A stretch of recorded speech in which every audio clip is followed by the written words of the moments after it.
بهتر اما لسر کار خبات و تکوشینا خباتکار سامی ناصر راوستن ما میوانداری مامستا مصطفی جمعه اندام پولیتبوریا پارتیا دموکراتا کردستان سوریه کریا مامستا مصطفی دم باش سپاس جبو بشتر بونته اگر تو هنکی بهرگلی بحثا کار خبات و تکوشینا خباتکار سامی ناصر لعفرینه لناوا باجارین کردی تجمع بکی رول و باندورا وید ناوا جواکا کردی ده دناوا تفگارا کردی ده چاوا بو رزو سلاف بوتو خباتکارن آرکه رحمه خدا لبه خباتکار کرد سامی ناصر و باب جوان براسی کسایت تکی نافدار بو لعفرینه خدا کرامت و شرف بو من ندیت روجک انسانکی کرد لسر رحمتی سامی بخرابی دن کرے جبر انسانکی تیگشتی بو سیاست مدارکی هجا بو خباتکار بو دستیوی سپی بون روجکی یعنی ده حزبیتا خدا خرابی کی کسی جن ندید یعنی هلوسته وی سیاسی گلک زلال بون شیروین وی سیاسی براستی مکشان جه استفاده دکر یعنی ادنود لکادا لبنان حاکمه او سکرتیر پارتی آورتنا قلبو انسان کی براستی از دکارم پیشم که کس وکوی کو جیان کی سیاسی پاکش در باز کرده و دروشا وکو او تیدا دروشکی گلکی دجوار دا چند جاره هاته گرتن یعنی خیزان اوی خیزانکی نکی یعنی هجاری دا در باز بویا وضعیوان يعني نظام يعني از جانا الباب انساني از ولو دست خاطر نم جبر باقجياوي جدل باكياوي ج يعني جريداناوي بخلق خاب خلق عفرينه بخلق كرد همو وخوات انسان کی فداکار دید کو د خدمتا گل خدا به سامی براسی انسان کی جی رزو احترام هر و بمینه ایرو انسان کی مارو کار نابلی بک شهید اجبر کو یعنی وفات اوی اساس راس عبدل ل دبک تاثیر کو خاص ایجاد کرتے حبسان و ظلم و زورا کلی بویا ہاتے ایشاندن ہاتے پلخاندن سامی براسی هر انسان کی کار بکاره خبد خویا کرن به سر بلنده اجبر کو انسان کی ریکوپیک کو انسان کی پاکش کو کار ملت فقیری به مقابل و هر اضاحاتی وستاندن از کارم بیشم یعنی سامی التزاماوی براسی جهمو انسان کی دین زیاده تر بو نای پیرامن جاره کی جنبینه کی حسبی خدای عالی لهر کار حزب حاضر بو دبریارن تورید جوار و ایکو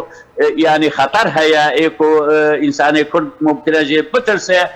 خددا بر پرسیات خوا و او بریار دهات استاد براسی بله فانسان کی براسی دیرو کاگلی کردا و تایبتی خلق عفرین باش خلق عفرین وناتین بیراخوا اجبر کو خزبتا وش خلق عفرین را و تایبتی دوار جواکی دا اجبر انسان کی براسی تیگشی بود بیواری دا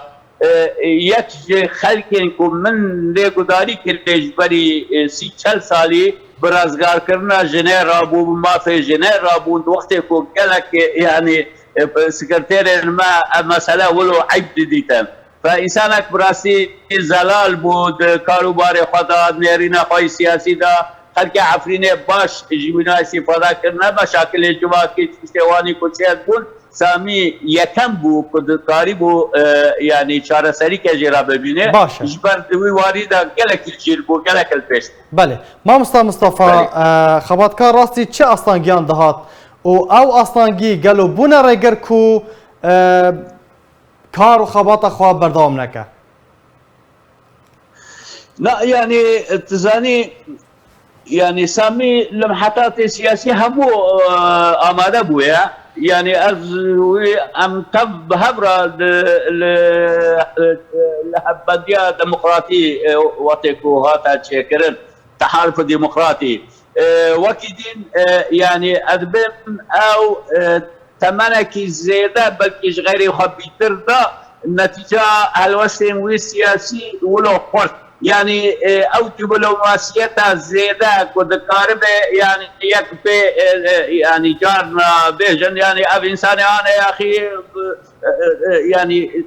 رنجي سياسي نقولوا يعني مرون نائشينه اوان نجفي نوعيبو اواج رنجيكو يعني بريار داستاندن التزام بيزبو قدديت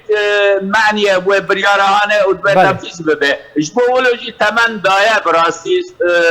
رژیم سوری تزانی بو اب انسان وقت خطرك زر قدديتن وبتايبتي العفرينه جبولو چند جارات گرتن هاته اشکال ذاکرن هاته اشال دم براسي فادبم يعني سامي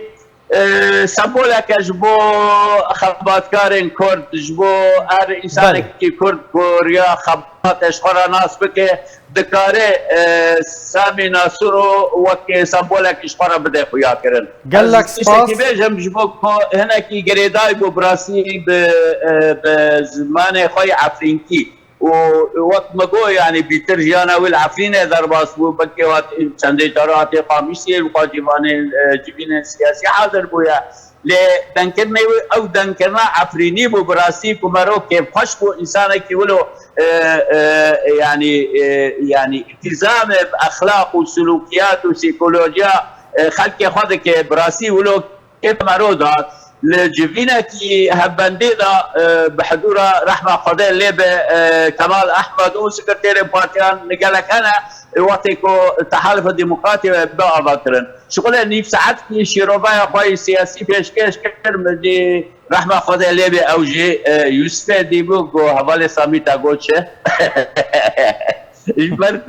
جبركو بالحاجة خوي عفريني دن زرار خوي عفريني دن ذكر جارنا هنا كان ولو ليه درواس مقاشكتين اگشتن لسامي تيگشتي بو براسي زاني بو باش شيروبايا سياسي بكش كيته گلک سپاس جبو ماموستا مصطفى جمعه اندام پولیتبوریا پارتیا دموکراتا کردستان سوریا گلک سپاس جبو بشتر بناته